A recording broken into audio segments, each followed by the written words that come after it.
Hello and welcome to today's episode on Human Resource Management, Policies and Procedures.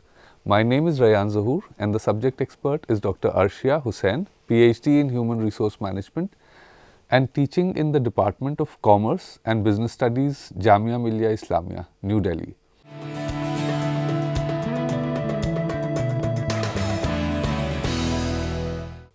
The Human Resource Department develops programs for its organization. A program is a systematic and concrete plan for achieving specific objectives. A program is based on actions to be taken by employees and the organization as a whole and is result oriented.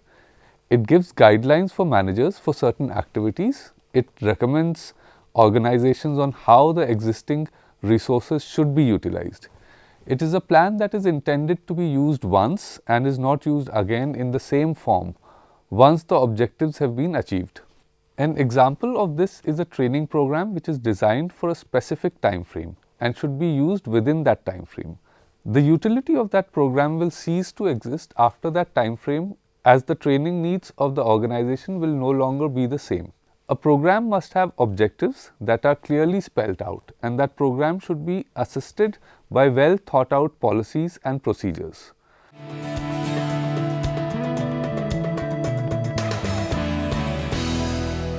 Human resource objectives. The specific objectives of a business are different for one organization from another, depending on several aspects, including the nature of business, among others. However, the broad objectives of a business could be similar and can be identified easily. In democratic countries, the broad objectives of a business have been identified as to provide a decent return on investment for their shareholders, to make goods and services available to their customers based on their needs and at reasonable prices, to provide regular employment to their workers and give them good wages, maintaining a healthy relationship with them, to fulfill social responsibilities that arise from their activities in relation with society. The human resource function contributes towards achieving the goals and objectives of a business, and that makes it significant. A well-designed human resource program has as much economic value as a production or marketing program. It helps an organization to achieve several objectives: motivating employees, increasing productivity, providing a better quality of work life, improving the effectiveness of the organization.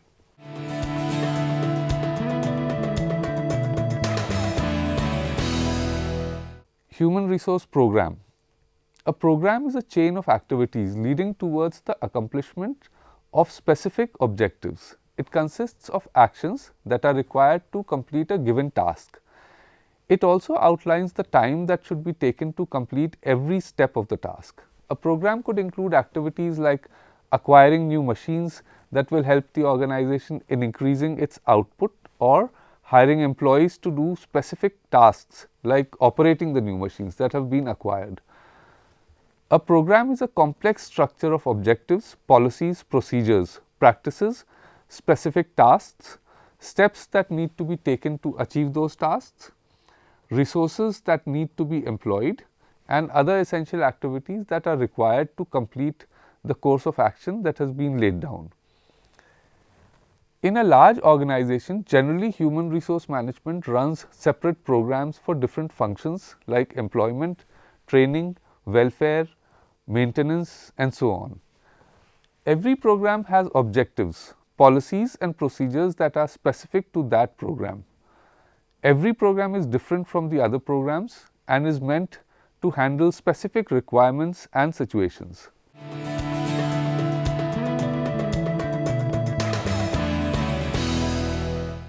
Policies, procedures and practices. To get a clear understanding of the complete impact of human resource programs, it is essential to differentiate between policies, procedures and practices of the human resources. A human resource policy creates a framework within which managers and other employees can take decisions without having to consult with their superiors or higher authority. A human resource policy lays down the objectives of the organization very clearly in regard to matters of human resources, which are in line with the larger objectives of the organization. Human resource procedures refer to the application of policy in a specific administrative context. Policies are broad instructions, while procedures are specific applications. Human resource practices refers to the way in which human resource programs are implemented, incorporating the procedures that have been laid down for accomplishing the objectives that are stated in the policies of the organization. Human resource practices are of great importance as the employees feel the impact of policies the most at the time of its implementation. Sound policies and detailed procedures can become meaningless for employees and the organization unless human resource practices are aligned with those policies.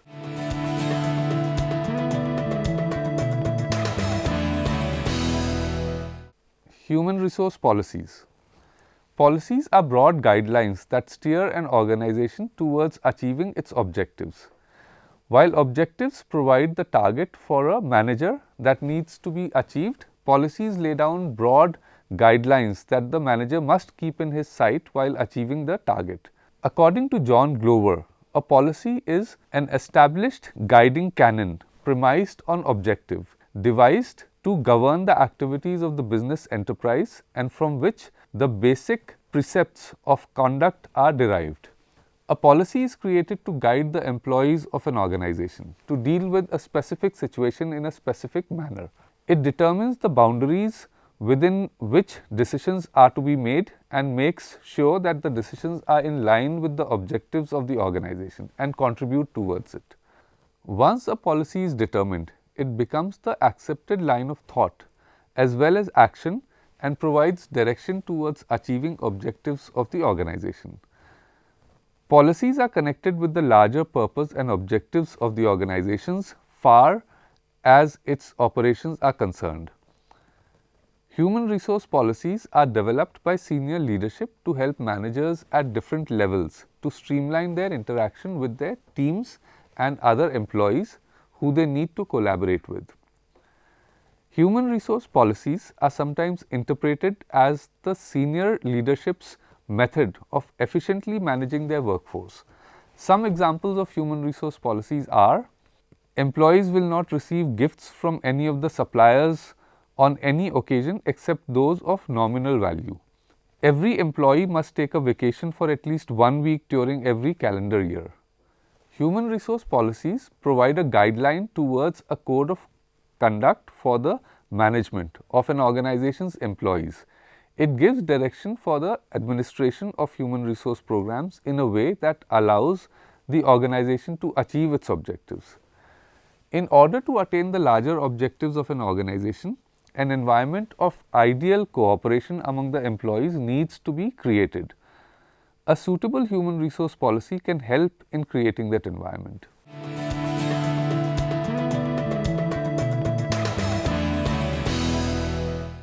Characteristics of a human resource policy. Policies generally establish issues in advance. They avoid repetition of analysis and they provide a consolidated structure for other types of plans. We can say that policies are not really simple statements and have specific purpose driving them. There are certain characteristics that turn a statement into a policy, and they are: a policy expresses intent of senior leadership.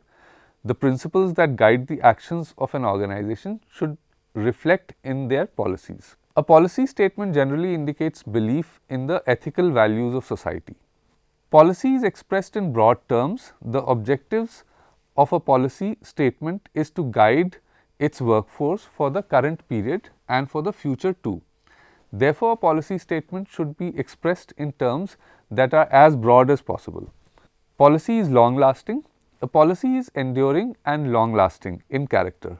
It is developed after considering the long term requirements and plans of the organization and should therefore be meant for a long duration. A policy is formulated with the help of inputs from all executives. It calls for a serious thought process and active participation from all the executives in the organization. Policies are developed with the consideration that they will apply to all the employees of the organization from top to bottom. Policies must get approval from the highest authority. Policy is in writing. Policies come into effect only when they are written down. This ensures that there is uniformity when the policy is applied. Whenever there is a disagreement among the employees, a written policy is referred to. Written policies make sure that there is continuity and also conformity. Policy is connected to objectives. A policy is always developed keeping in mind clear and specific objectives of the organization, and the purpose of a policy is to facilitate the achievement of those objectives.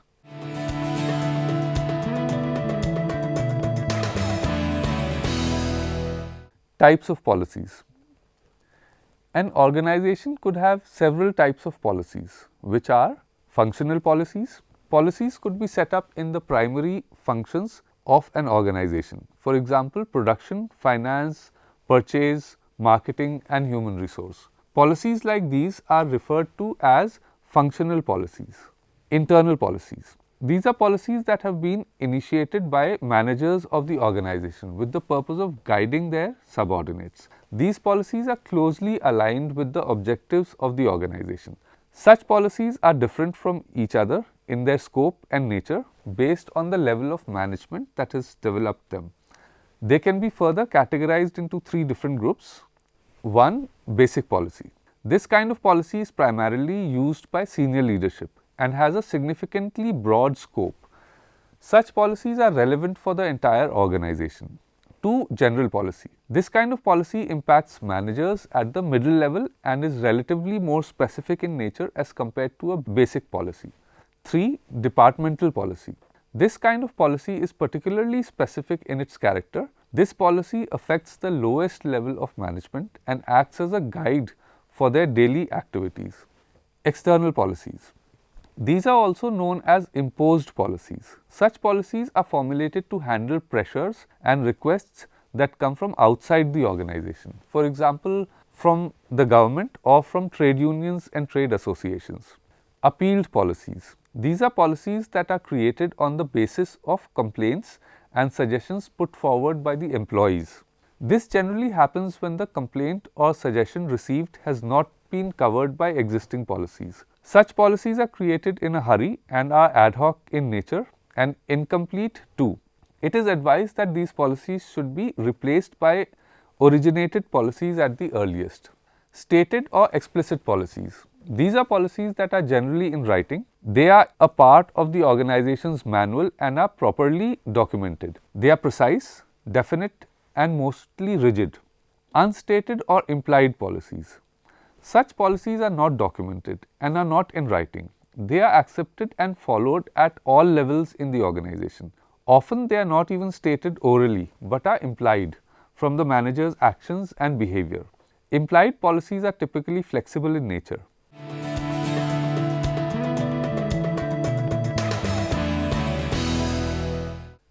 Benefits of human resource policies. Policies are guidelines for actions that are repetitive in the important areas of a business. They are established to achieve certain benefits. The senior leadership takes policy decisions and provides guidelines for its managers on problems that occur frequently in their business. It allows managers to make decisions in similar situations without repeating the analysis required to make that decision and help in saving time, money and resources for the organization. Policies empower managers at different levels to take decisions without consulting their seniors every time. Policies have several benefits. The senior leadership provides guidelines for their managers at different levels by making policy decisions on problems that occur frequently. Policies allow managers at all levels to make decisions with confidence without having to consult their seniors on every occasion. This assists the managers in taking prompt action as well. Policies allow an improved administrative control since they give a rational basis for assessing the results. It provides consistency in decision making and also ensures that the decisions made will be in alignment with the objectives and interest of the organization. Policies ensure that there is coordination in the efforts of all the employees and that those efforts are directed towards accomplishing the objectives of the organization. Policies save time as well as effort as they provide a ready solution for problems that occur repeatedly. They save the managers time and effort in the analysis for making certain decisions again and again.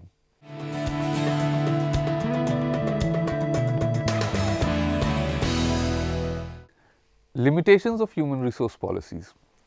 HR policies have several limitations, which are: policies are plans that are used repeatedly and give rise to rigidity in operations. They do not allow much space for employees to take initiatives. Policies do not cover all possible situations where problems could arise. At times, certain situations come up that are unprecedented and have not been incorporated in the existing policies. Policies cannot be an alternative for human judgment. Policies only determine the boundaries within which decisions can be made. Policies do not last forever. They lose their relevance with the passage of time, as that brings about changes in the external and internal environment of the organization.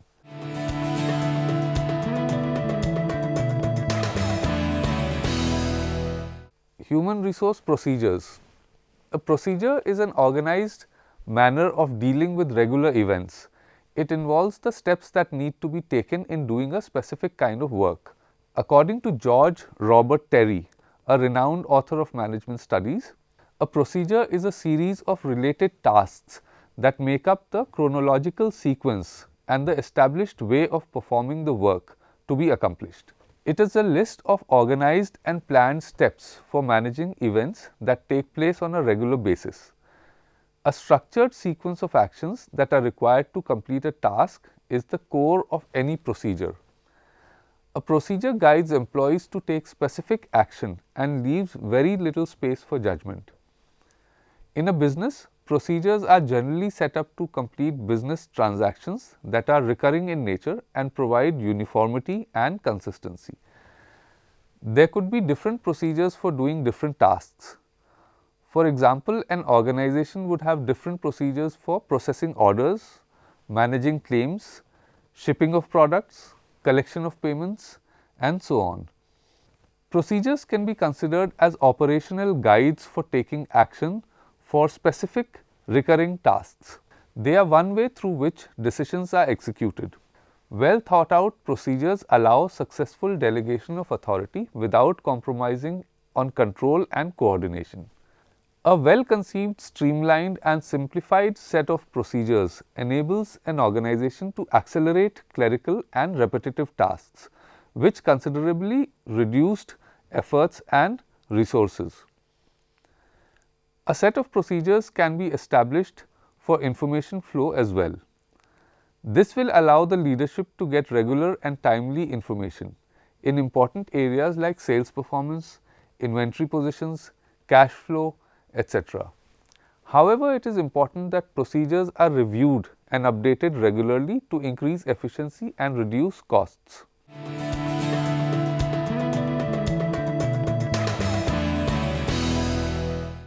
Difference between policies and procedures. Policies are a set of instructions for managers to think and take action about specific issues. They express an organization's official stand and position over certain issues. Procedures, however, are a structured way of managing events and a step-by-step instruction for doing specific recurring tasks. The other difference between policies and procedures are: policies are guides for making decisions, whereas procedures are guides for taking action. Policies give managers some space for thinking and using their judgment, while procedures are comprehensive and rigid. Policies are a part of an organization's strategy, while procedures are tools for conducting operations. Policies are framed by the senior leadership, while procedures are generally set by lower level management.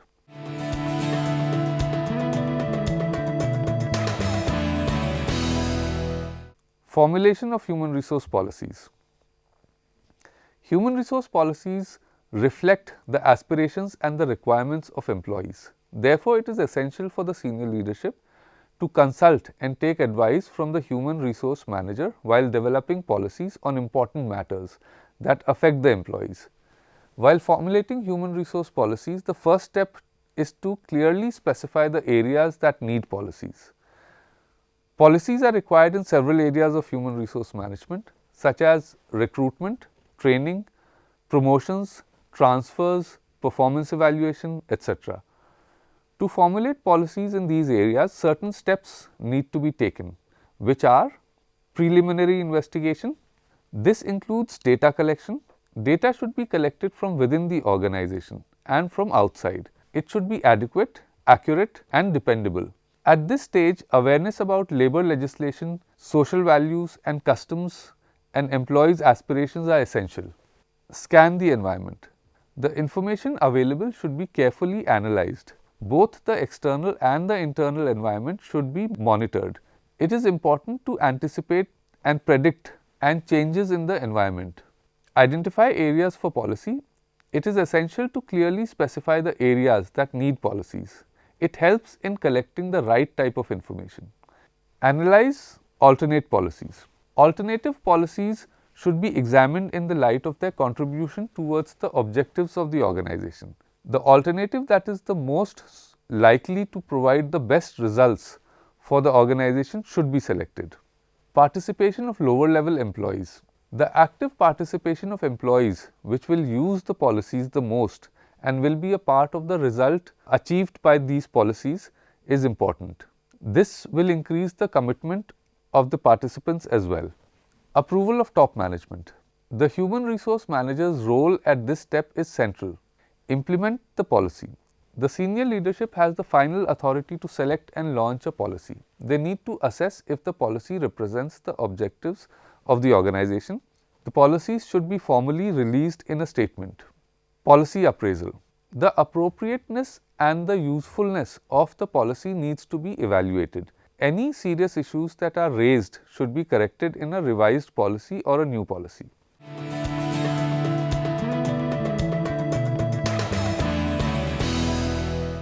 Summary. A program is a chain of activities leading towards the accomplishments of specific objectives. It consists of actions that are required to complete a given task. It also outlines the time that should be taken to complete every step of the task. Every program has objectives, policies and procedures that are specific to that program. It is essential to differentiate between policies, procedures and practices of human resources. A human resource policy creates a framework within which managers and other employees can take decisions without having to consult with their superiors or high authority. Human resource procedures refer to the application of policy in a specific administrative context. Policies are broad instructions while procedures are specific applications. Characteristics of an HR policy are: a policy expresses intent of senior leadership. Policy is expressed in broad terms.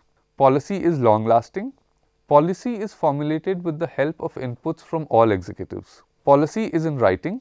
Policy is connected to objectives. This is all we have for today. Hope the session was informative. We will meet again in the next episode with a new topic. Till then, take care and goodbye.